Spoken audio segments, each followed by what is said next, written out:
What do you think our industry gets wrong about working with men? Men aren't authentic. We are very inauthentic.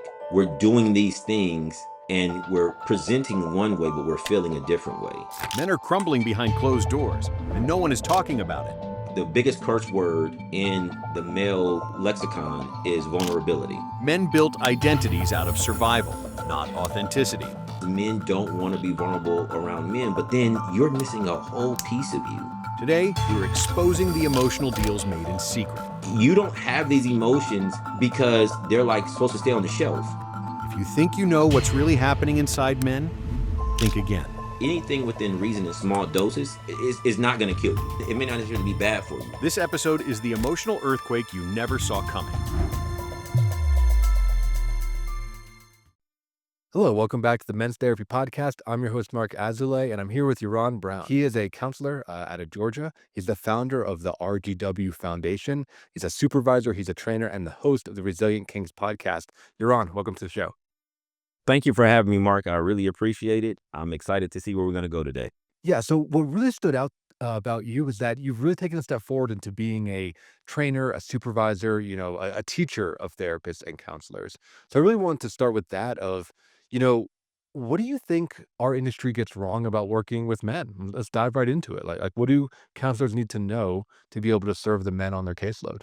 So I think there's a couple of things. I went from being a counselor and just kind of maturated into this supervision or supervisory role or teaching role.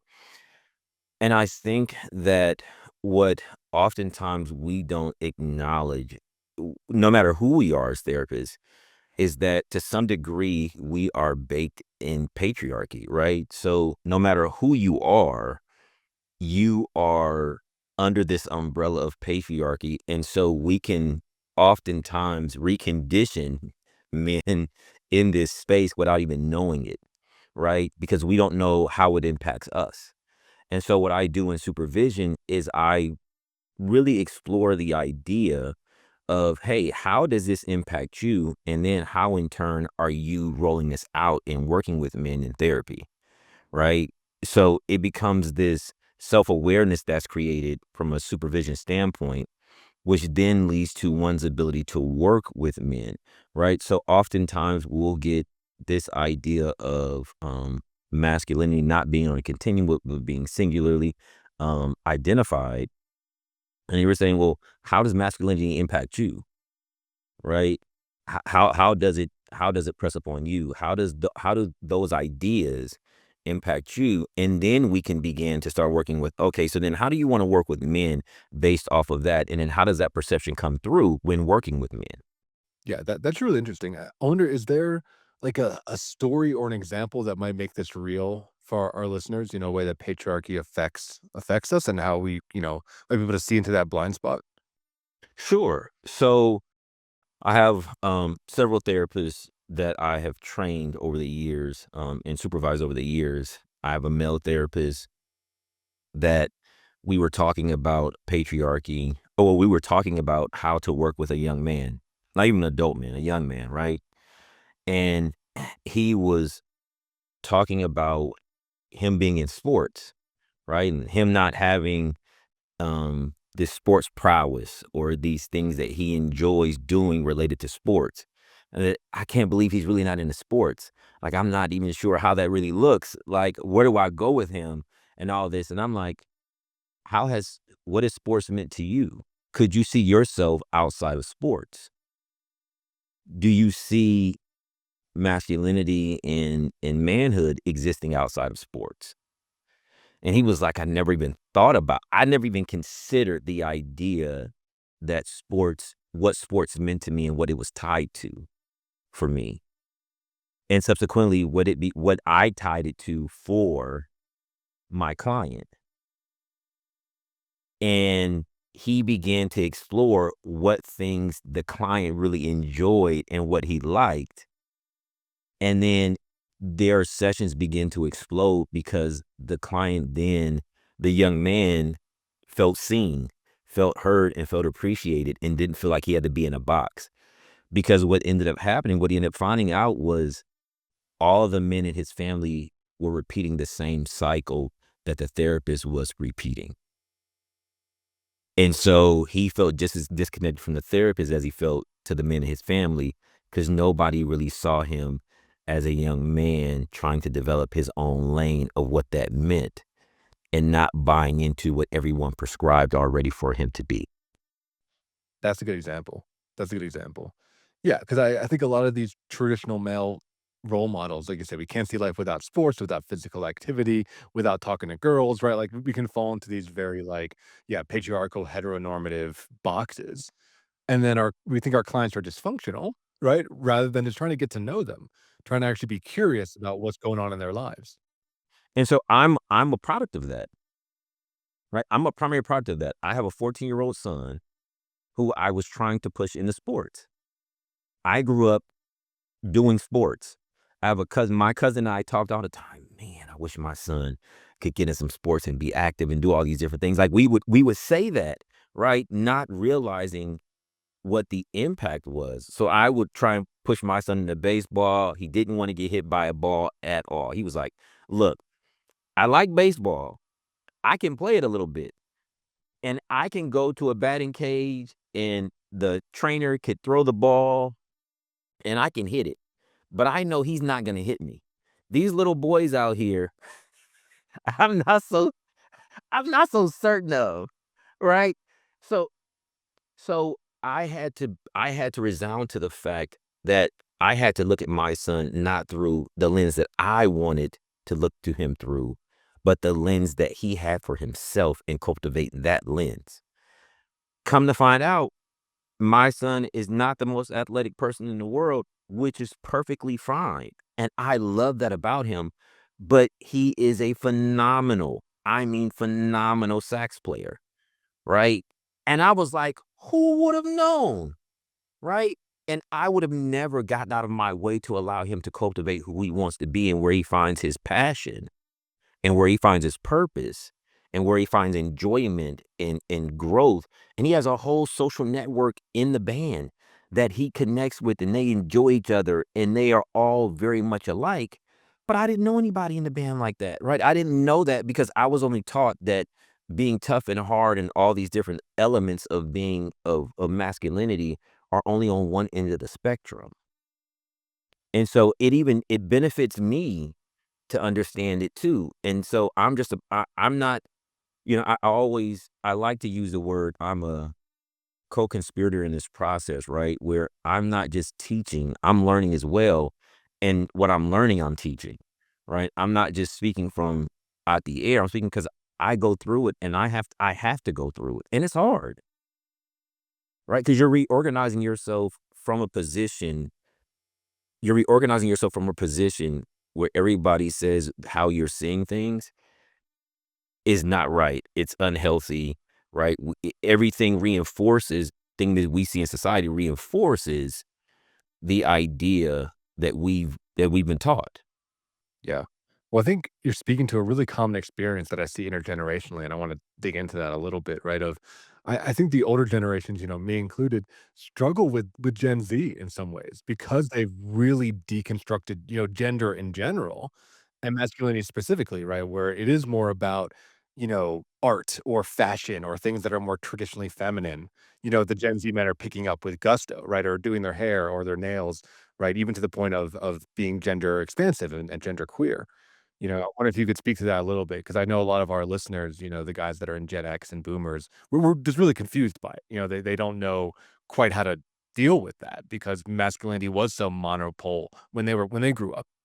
Yes. And so I work really hard, and sometimes I get it wrong. Let's be clear.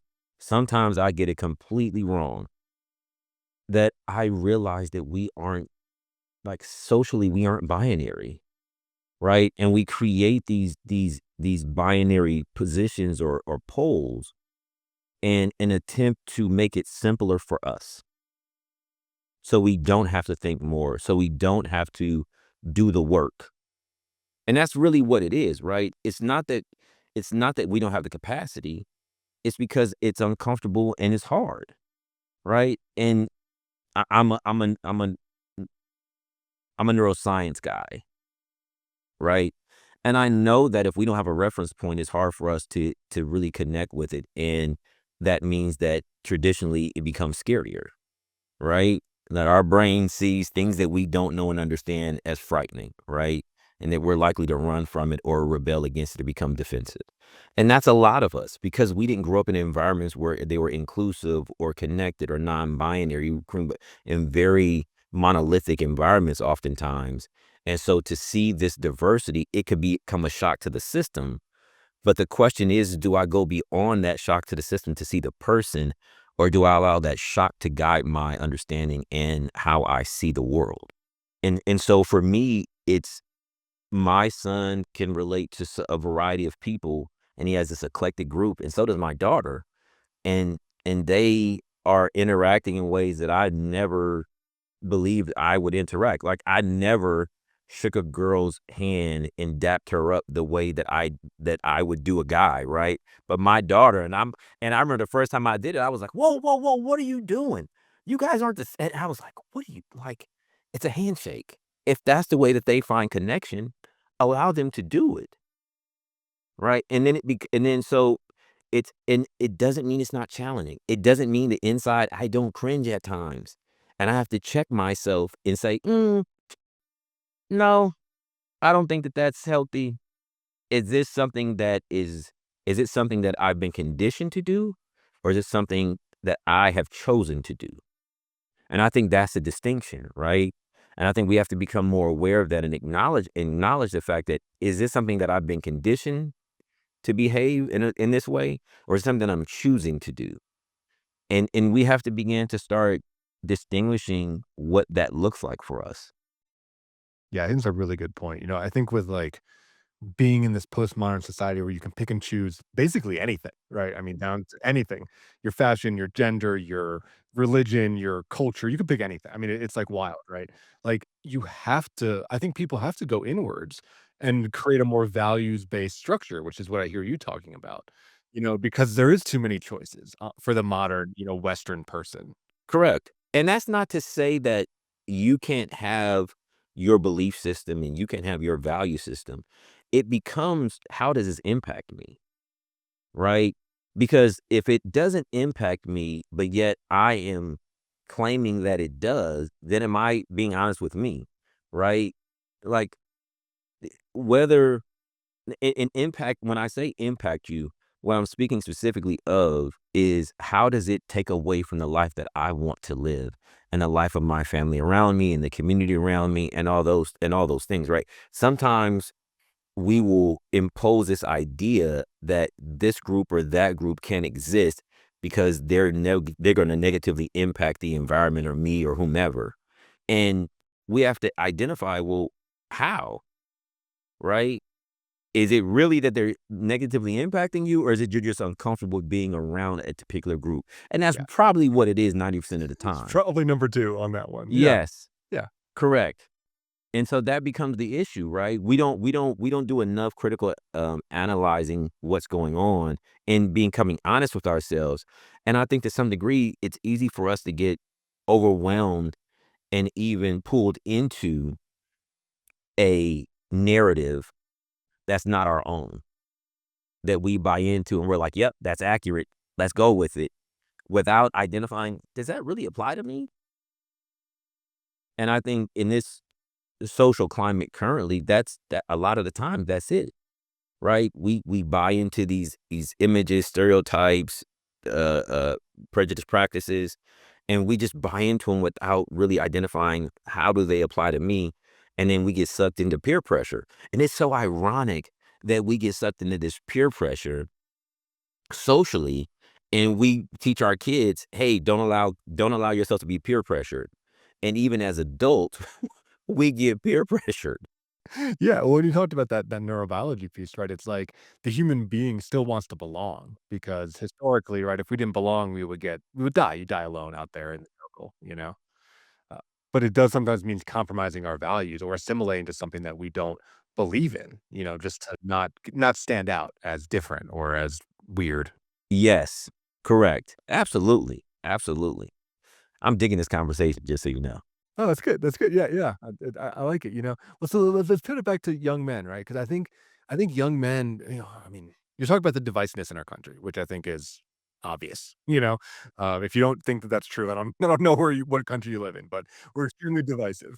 And I think young men are getting two really polarized messages, right? One is this kind of like Andrew Tate red pill, go back to classic masculinity, be tough, have sex with as many people as possible, get the car, get the business, like all about material and sexual conquest. And then they're getting on the other side, this, like, I think extremely, gender queer, like, don't be a man, like, being a white man is evil, being somebody who is an oppressor, being somebody who is an abuser of women, right? We're getting all these kind of messages on that extreme side. So I'm curious, one, I guess, if you agree with that, and two, how does a young man navigate that? Because I think the voices are so strong, and it's hard to find your own voice in that, it's difficult. When I hear that, I think of two extremes, right? And really life is real living is somewhere in that middle, right? Where we can hold some of those um patriarchal ideas, and we can challenge others, right? The question is, who are we negotiating with, or what are we negotiating with to find that balance, right? There are certain things that my wife doesn't want to do, right? And expects me to do, and it is gender normative, or masculine normative or patriarchal normative behaviors, right? And we've negotiated those so that we can understand what that looks like, right? With our kids, they become a lot more fluid. Like, my daughter will help my son pull in the trash, right? And I encourage that behavior, right? And so, or they will do things that, where my son will do very domestic things, right? That was considered, female or feminine normative, right? So we do certain things, we challenge some of those norms, and we hold on to others that we find that work for us, right? I think that too often we want to buy into something, because going back to what you said, we want to fit into an archetype, and sometimes whichever voice is loudest, that's the one we go with, right? So part of what I work with, especially with therapists and with men, is how do we begin to define it for you? Right? So, does this work for you? One, and then if it does, then fantastic. Know that it'll come with some challenges. Know that it'll come with some consequences on either side, right? Have you ever and then the second part of that is, have you ever considered what that middle looks like? Right? Have you ever considered what being in that middle looks like, where you're not so far on one extreme and so far on the other extreme, because there is value in both. The other part of this is that, unfortunately, as Americans, because I've had the opportunity and great fortune to travel a bit, a lot of it is America steeped, right? I've been to several other countries, and like, for instance, I'll give you an example. Funny example nevertheless, because I'm just me, right? So I have a handbag that all of my buddies, most of my buddies, including my brother, calls, don't forget, because I remember I almost left. He said, "Don't forget your merce," right? He said, "Don't forget your merce," right? And and it's a thing out here, right? Where, you have a man purse, right? And that's feminine, right? Men shouldn't be carrying all those things in a bag. Or why does he have it? He just needs a wallet that's going to destroy his whole back. That's like, I remember my grandfather used to carry a wallet that had everything in it. I believe it might even had a switchblade in it, because it was so thick, and a extra meal. It was so thick, right? So just in case of emergencies, he could break the glass, drink the water, and feel great if he was in the desert somewhere, because he had his wallet, right? But I go to other countries, and it's part of the culture, right? Certain fashion is part of the culture, where in America we would call that feminine, right? And we would say, "Oh, well, that country is softer," or whatever the case may be. We've created this identity of ruggedness, right? That's really not America. It is just what we promoted. We promoted it through the Marlboro Man, right? We promoted it through Fast and the Furious, like all these different hyper masculine identities, and really don't really, that's not the prototypical man, right? The prototypical man is probably somewhere in the middle.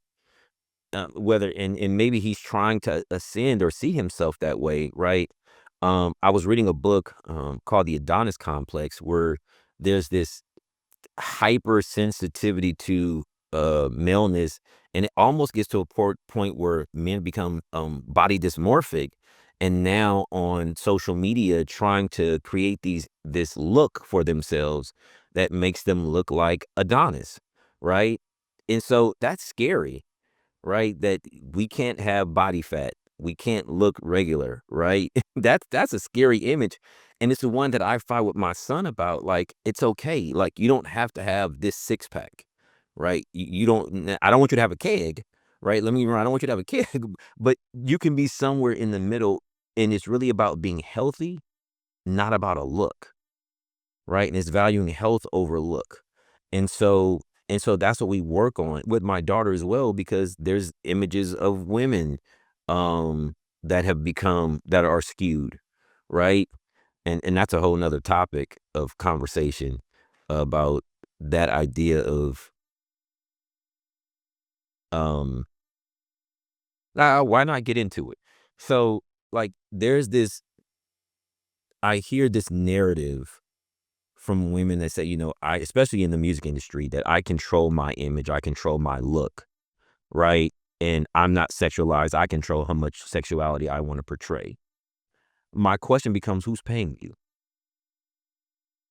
right? Who's saying, who's okaying your music to say whether or not you can put it out or not? 90% of the time, it's not you. Maybe 99% of the time, it's not you. And 99% of the time, it's not a female who's in that position to provide you with that resource. So really, you are kind of still under that umbrella of patriarchy and that umbrella of being objectified, but you may not realize it. And so that part is scary because I have a daughter, right? And so helping her to see that her womanhood or femininity is not tied to her body and how much she shows or how much she doesn't show, right? So it's so we can get easily get caught up in this idea of, hey, it's only this way, or I need to be popular to do this thing. And sometimes that can really throw a loop in who we are as individuals, male or female.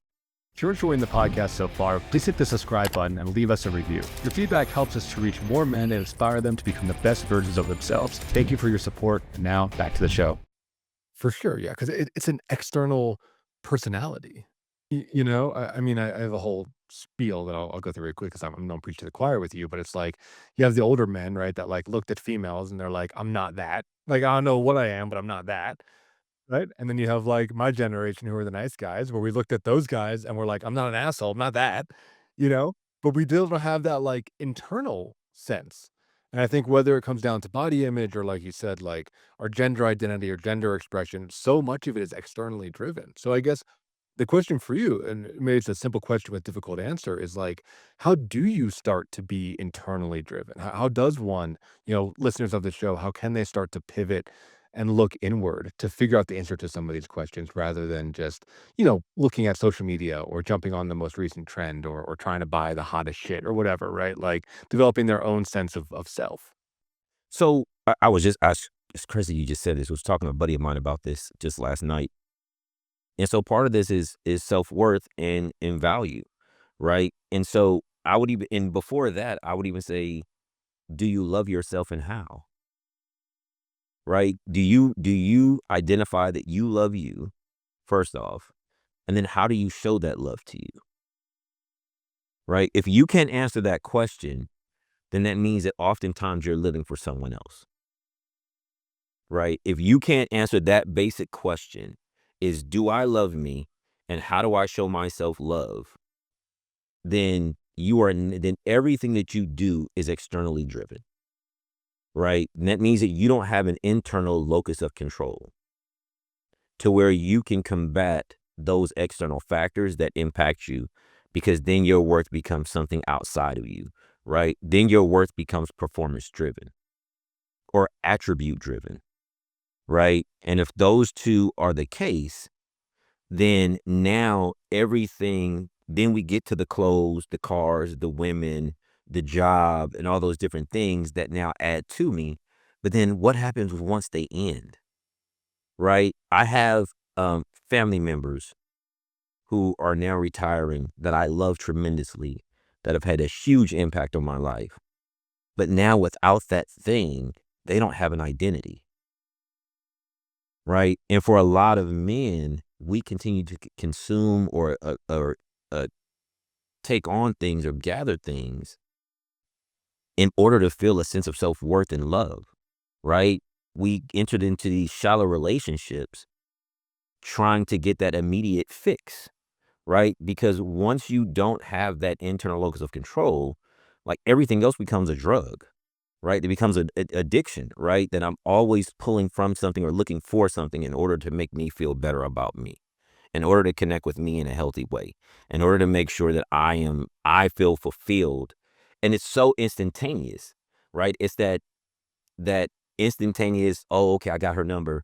Oh, I'm feeling great. Okay, now I'm gonna have sex. Oh, I'm feeling great. But then once those two things go away, then what do we have? Nothing. Okay, I gotta go to somebody else. Right. And sometimes we do that with our children. We're expecting our children to fill a bucket that is oftentimes empty in us.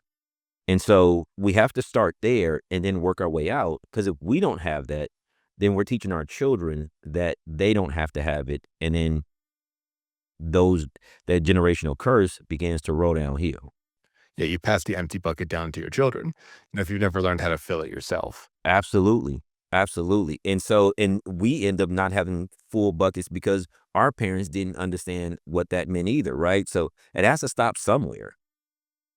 We have to, at some point, we have to be brave enough to stop that motion and passing it on to the next generation. Whether, and it doesn't have to be your kids. It could be it could be your nieces, nephews, friends, right? And sometimes we're afraid to hold our friends accountable for their behavior or saying, "Hey man, I don't really do that anymore." Right? I don't really go out. I don't hang out. I don't do those things anymore. Yeah. I was gonna ask you, and I guess I still will, right? Of like, how do you know if your bucket's empty? But as I was thinking about that question, it's like I think most guys know, right? I think you know on some level. If you're honest with yourself, it's like in those quiet moments, if you're beating yourself up, if you're living in anxiety, if you like struggle to stay motivated, right? Like I think it feels fake. I think it's there's a feeling to it. Correct. And I think you hit the nail right on the head, right? It feels fake. It feels contrived. I have to work really hard at it. If it's something you gotta work really, really hard at, right? On trying to make yourself feel better, right? If you work really hard on that, then that means that it's not really authentic, right? Authenticity is important. And I think that oftentimes men aren't authentic, right? We are very inauthentic. We are typically we're doing these things and we're presenting one way, but we're feeling a different way. And so we don't want to create that. And of course, uh, the biggest curse word in the male lexicon is vulnerability, right? If we use that term, men are going to run the opposite way immediately. Yeah, I mean, I think that that's why our industry struggles to attract men, right? Is like they frame it as like, "Oh, be more vulnerable, be more emotional, be more sensitive, be more in touch with your feelings." And it's like the average dude doesn't want that. I think they need that, but they're not gonna be drawn to that kind of marketing, you know? No, they're not. And the reality is like I have been blessed to start opening up and having more. I have a lot of men that now that come because I think I have a trusted brand, right? To some degree. But I've just recently started doing men's groups and I advertise like crazy. I've had like 2 to 3 groups total, and I've been advertising for years, right? Because men don't wanna be vulnerable around men, but those that do find so much benefit and connection because they don't feel alone anymore, right? They realize that I'm not the only one struggling and going through this. There are more men that are going through this that just don't talk about it. And the reality is that men have expressed, "I don't wanna be vulnerable. I don't wanna be open. I don't wanna be emotionally connected." But then you're missing a whole piece of you, right? you're missing a whole, like, you don't have these emotions because they're, like, supposed to stay on the shelf, right? These everything that is in you was created in you for a purpose. And for you to not dive into that piece of you, you're missing a whole part of you, right? And a part of you that you're missing is probably what your family wants to be a part of and connect with, right? The bullshit that you're giving everybody else is the part that they probably dislike the most, because that's the part of you that's a workaholic, that's addict or addicted to something because you're trying to get away from everything else, or you're a sports fanatic, right? Or you do all these different things that take you away from really connection and relationality, right? And so you're missing a whole segment of who you are as a human being. Yeah, you're missing your soul, right? You're missing, like, what it means to be alive. I know so many men feel like we're just robots, we're and then we get pissed, right? Because, I'm sure you have tons of guys that say, like, "Yeah, I'm just a paycheck and a taxi cab." I have so many dudes that say that all the time, dads specifically. Yes, and then so part of this process is like, if so there's no wonder why you're depressed, right? You're depressed because you don't have access to another part of you, right? You're anxious because you don't have access to another part of you, that your brain is saying, "Hey, we got these things going on up here. You're keep on shutting this part of us down. Like, what am I supposed to do? You're not giving me options." Right? Just think about if you had to eat the same thing over and over again. How pissed would you be? Right? Same thing, right? If I had to live the life that after I lived the same life over and over again every single day, right? I'd be pissed. I'd be pissed. If I had just like, 'cause I was in the military, right? If we had to eat MREs every single day, right? There's no way I would have a sustained life, right? Just because the amount of calories, the process that it takes to make those, right? No one can sustain the same thing over for the course of their existence. Everything in life is supposed to be varied, right? It's supposed to have some level of variability to it. And if you as a man don't give yourself access to the other part, it now becomes toxicity. Right? Now you become toxic. Now your relationships become toxic. And that only doesn't only seep into your home, that seeps into your employment, that seeps into your world, right? You have a lot of people that have a lot of success and they're still miserable. They're miserable people. And a lot of it's because they don't have access to them. They have access to what they want people to see, but they don't have access to themselves. And then if you don't have access to yourself, how do you give it to someone else? Yeah. And I think that's so yeah, it's so poignant you're talking about that, and I talk about that too on the show that, like, we call it nice guy syndrome, right? Like, the people pleasing in men. I think that is our issue.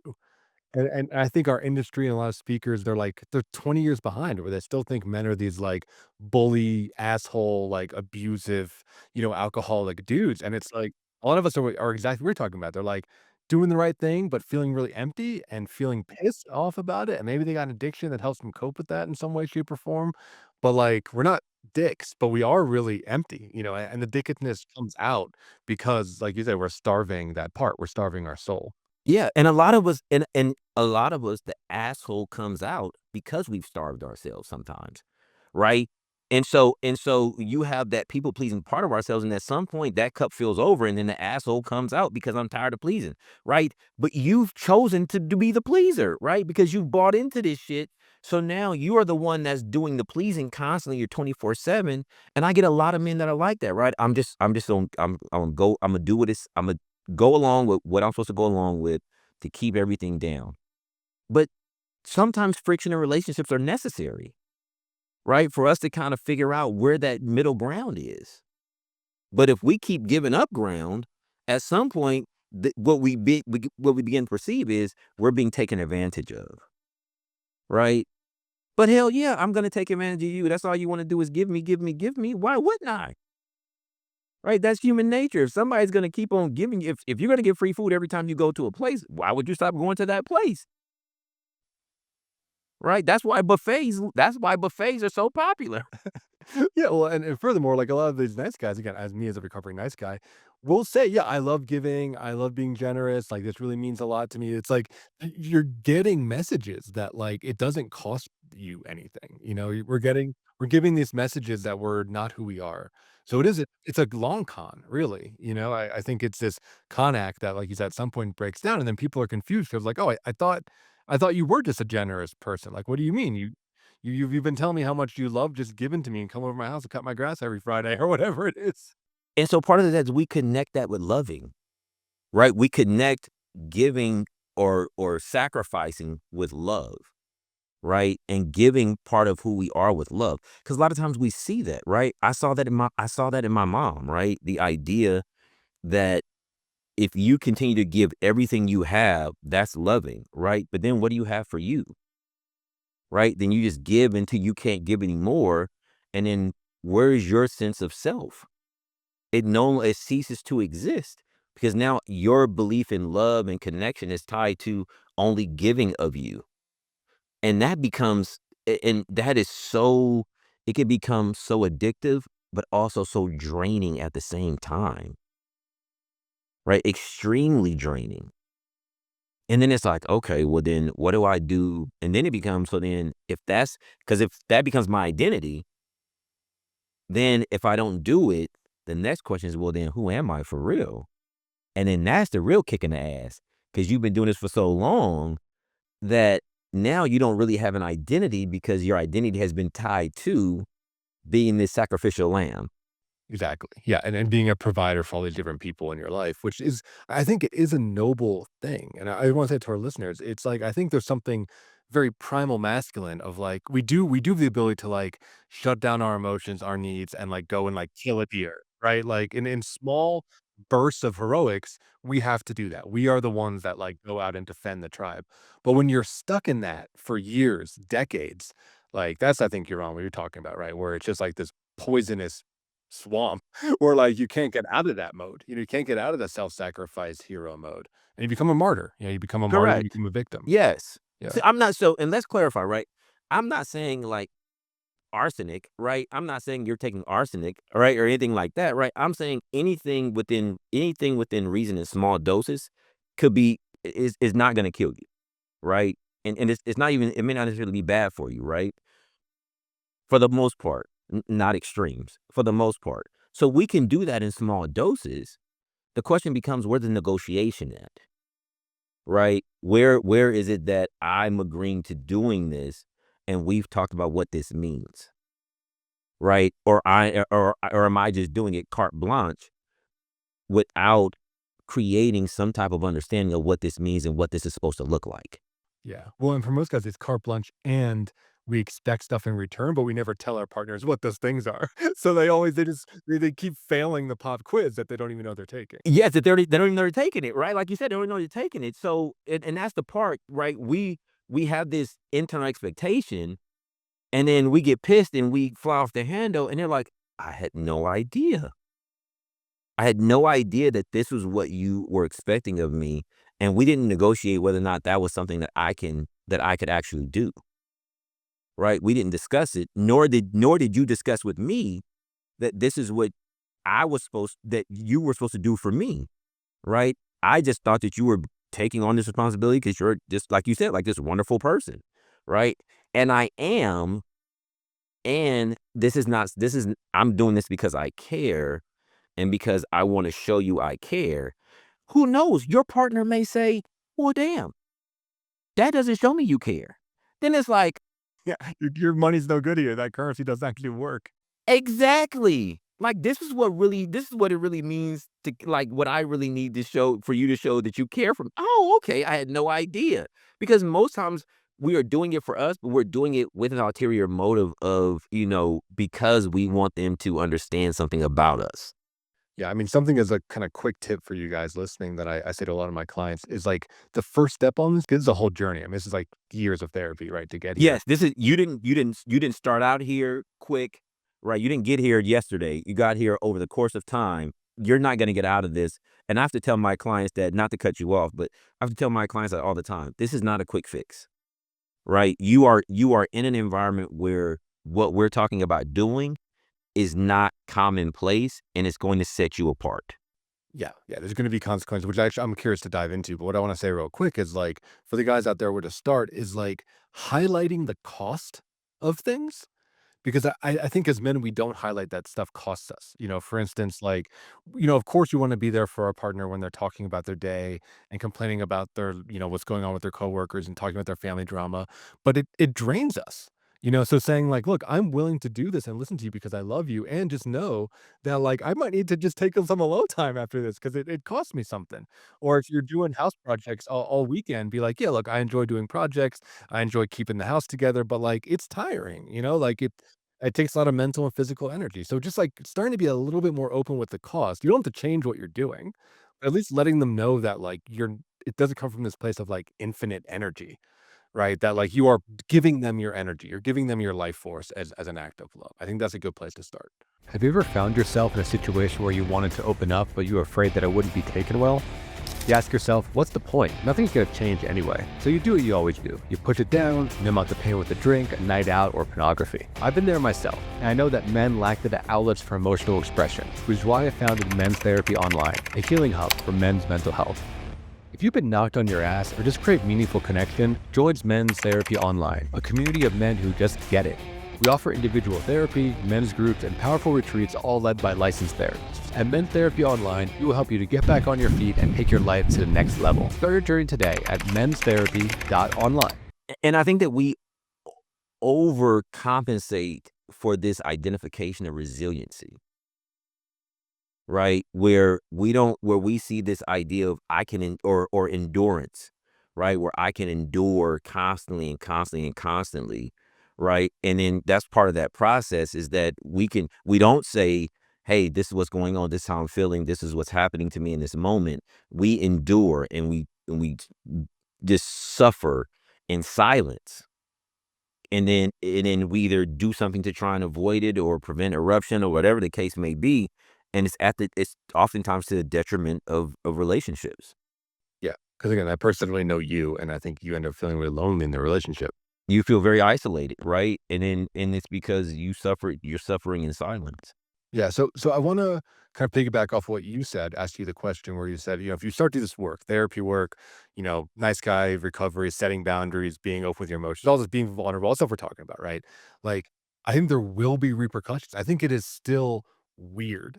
Like I think it's getting more and more normalized, but it's still pretty friggin' weird. So I'm curious, I have I have guys like ending relationships, significant relationships, right? Getting divorces, um, like breaking down in front of their children, right? So like there are consequences to this, right? There are significant consequences. And it's am I willing to deal with the outcomes of those things?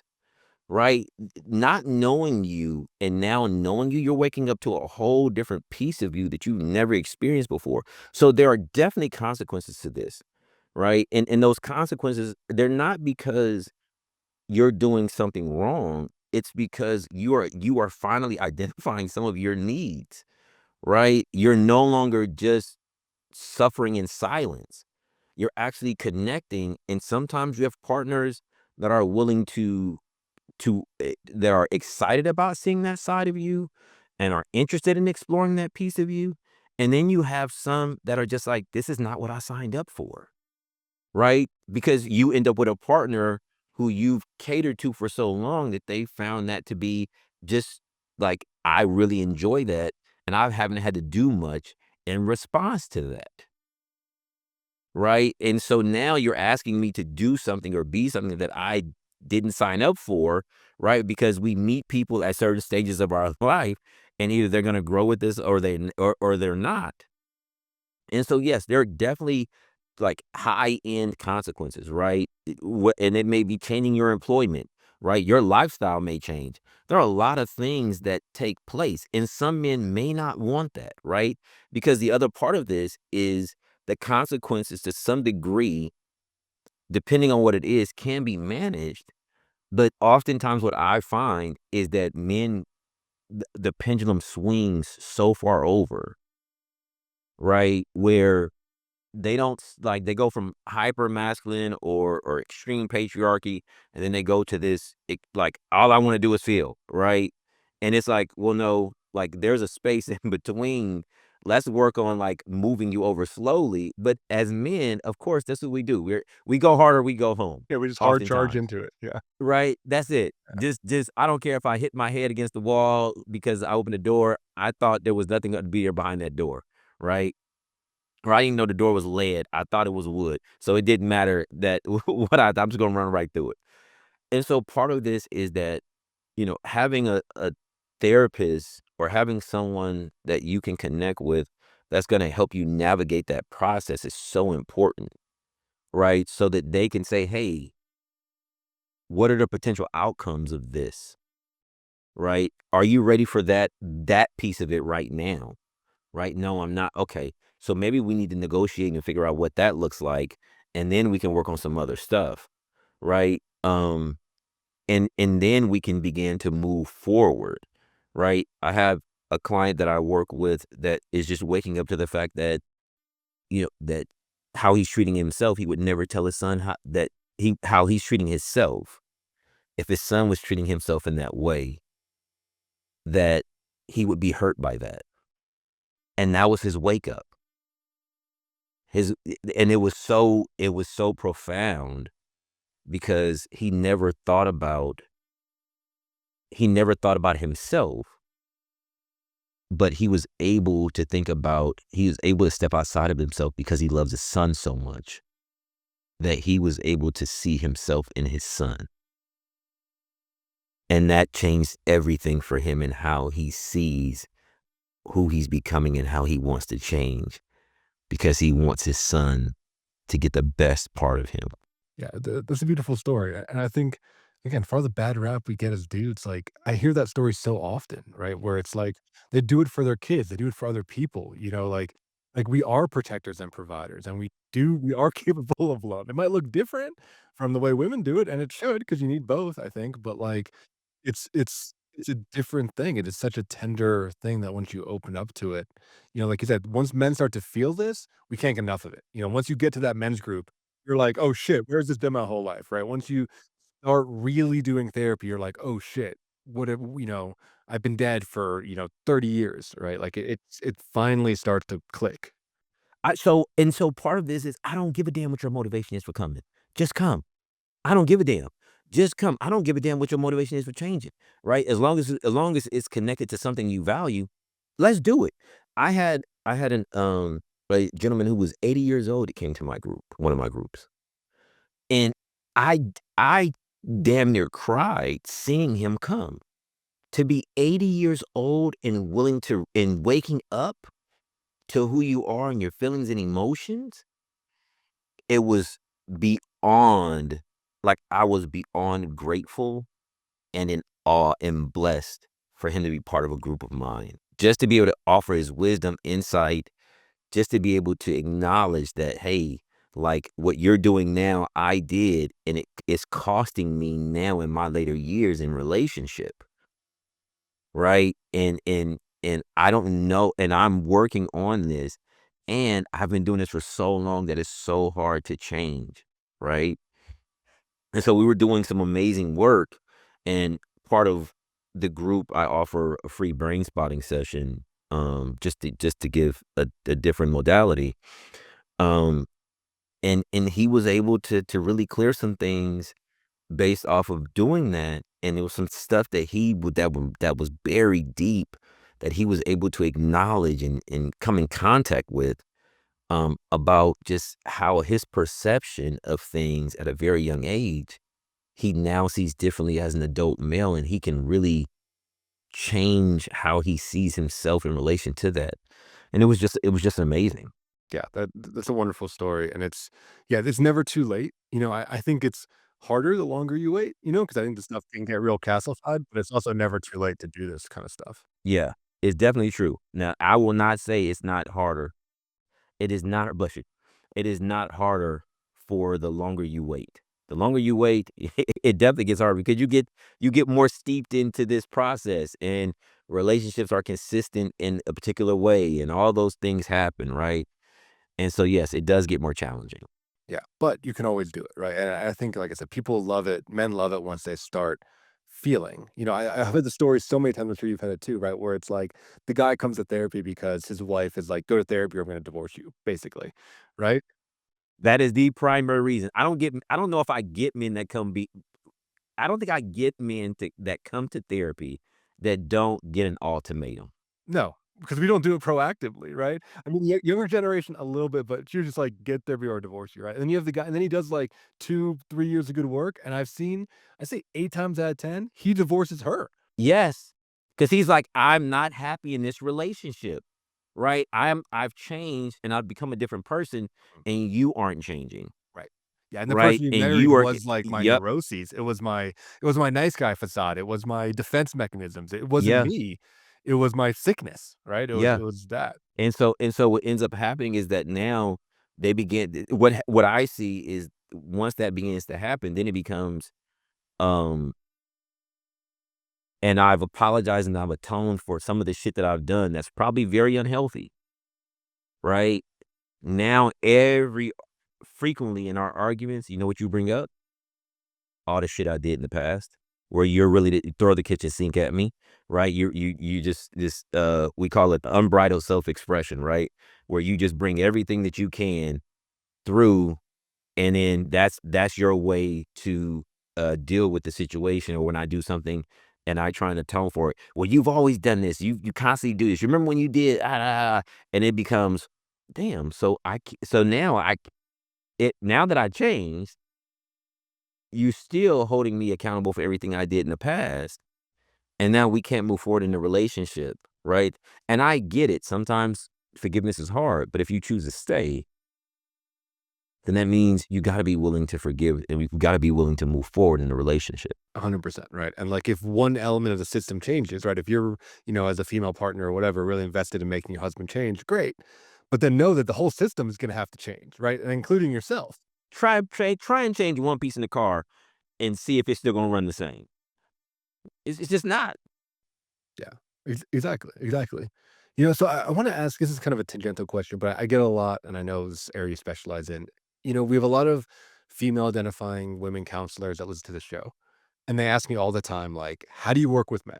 I think for a lot of women, either they are intimidated on some level, they feel like they're pulling teeth. Sometimes there's like a sexual dynamic or there's an aggression dynamic. There's all kinds of stuff that happen between the genders. So I'm curious for you, like, what would you say to our female therapist listeners specifically? Like, how can they start to work with men? Because, I think there should be more male counselors, but there really isn't. So, yeah, ideally, I think men should work with men, but that's not the case for a lot of guys out there. So Absolutely, because it's how just can not enough women of us start to out work? here. Yeah, there's just not So, no. Yeah, so I would say this, right? The first question I would ask is, what is your relationship with men? Right? Identify that, and then how do you perceive men? Right? Do you see them as threatening? Do you see them as aggressive? Right? Because you may have an unconscious bias that may exist. Right? And then once you begin to start unpacking that, then it becomes easier to work with men because you don't see them as men, you see them as people that are hurting. Right? Oftentimes what will happen is we have an unconscious bias as men because we are in it. Right? We already know that if a man comes in aggressive, we have two courses of action. We're going to respond in aggression or we're going to de-escalate the situation, right? Because we have grown in a certain way to de-escalate the situation, right? We already know that. I think our female therapists have to understand, hey, what is my connection to men and how do I see them? Then if I see them in a certain way, what is that based on? Right? How does that live in me? And then it becomes easy lifting after that. Once you begin to discover your unconscious bias, right? Because we all have them, then it becomes easier for them to work with them because now I can say, okay, so where does this tenderness live in you, or do you have it, or what are your fears connected to it, right? How do you I see I and then acknowledging what's happening in the space, right?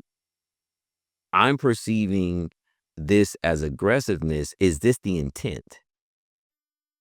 Right.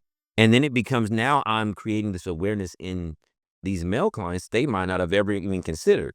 Or I've heard that by my partner, that I can come across that way. I've never seen it that way. So let's explore that, right?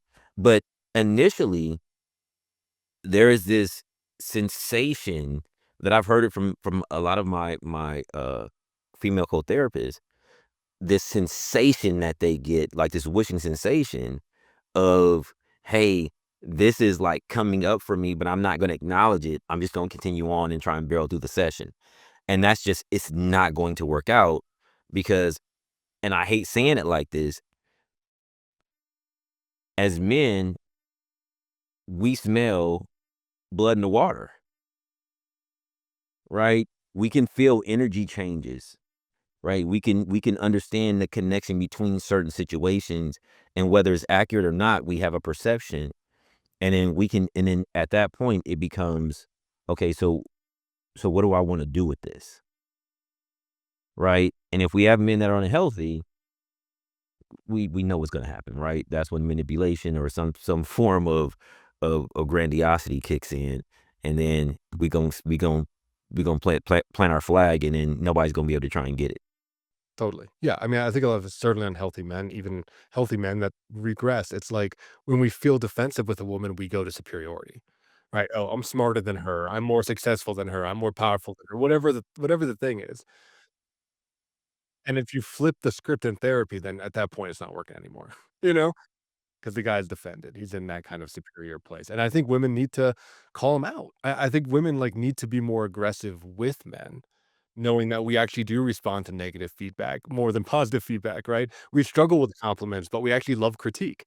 It's very different than I think the way the female brain works and female psychology works. And it's nuance in how to do it, right? So it it's aggression, but in a caring way, because oftentimes they've never seen aggression in a caring way. Mhm. Yeah. Tough love. Right, yeah, they've never been able to receive that tough love. If you go with just straight aggression, it's not gonna work, right? You can't out aggressive another, and that's what I tell a lot of mothers. I tell a lot of mothers, you cannot, when you get that adolescent, late teen, we gotta do something different, because if we attempt to out aggression a pubescent, high testosterone male, it's a losing strategy. It's a losing strategy, and you're gonna end up on the opposite. You're gonna end up on the negative end of it. As a parent, right? As a mother, you're gonna end up on the negative end of it, because you're not gonna be stronger. You're not gonna be more highly willed than a pubescent male that that you just became aggressive with. It's gonna take everything in his power to not respond to you in a very aggressive way. And if he doesn't do it, he's doing it out of love for you, but he's also eating a lot because he's just been hurt by you. Yeah. That's really well said. Right. So we got to be very careful about, that dynamic. Yeah. Well, Iran, we're near our time, but I feel like we in some ways just got started. So I'd love to have you back on, maybe talk about this topic in particular, kind of gender relation piece, working with others, female therapists, all that kind of stuff. I think it's needs to get talked about a lot more. But as we're wrapping up here, where can people find more about you online if they want to work with you or learn about the work that you do? Fantastic. So you can go to www.yaronbrown, that's YARONBROWN.com. You can go to our RGW Institute, which is our main company. And then we have RGW Foundation, which we've just started. We've launched last year. I think we launched it. We just created a partnership with Relational Life Foundation to offer low cost and free low cost services for couples and men and relationships, and working with them and our foundation to offer low, because so part of this is that we just don't want to help a certain demographic of people. We want to help as many people as we can. And that's why we started relational that's why we started RGW Foundation, so that those who may not have the resources can still obtain services. And so those are the places where you can find me, and those are all on social media as well. So Yaron Brown, RGW Institute and RGW Foundation are all on social media, and you can follow us on all those different platforms. And we look forward to helping and supporting and hearing from those that are out there in the social media world. Excellent. And listeners, all those links will be in the show notes. So you click the description of the show, you'll get links to all his socials as well as websites. So if you want to check it out, it's a lot of great content. Also, check out the Resilient Kings podcast. That's another thing if you want to listen to, if you're enjoying the podcast format. Ya'Ron is the host of that, and it's a wonderful show. And I just want to say, Marc, thank you for having me on. What you're doing with men is phenomenal. And to find another man who's really trying to change things for us and just allowing us to be complete and full.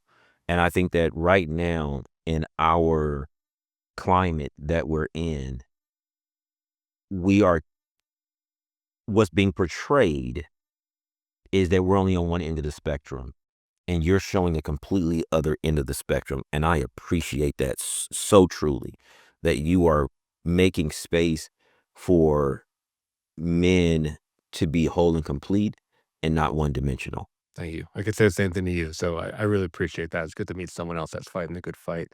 Yeah, and listeners, if you want to know more about us, all of our stuff is at Men's Therapy Online. Website's menstherapy.online.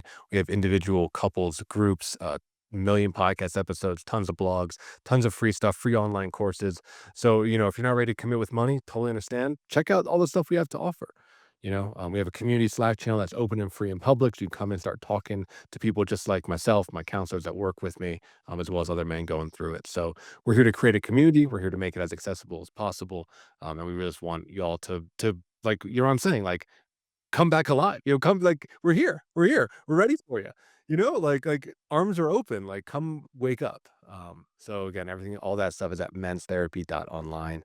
Thank you so much for tuning in, and we'll see you next week in another episode of the Men's Therapy Podcast. Thanks for tuning in. If you enjoyed today's episode, please subscribe and leave a review. Don't forget to visit menstherapy.online to learn more about the work that we are doing to support and inspire men. Until next time, keep moving forward.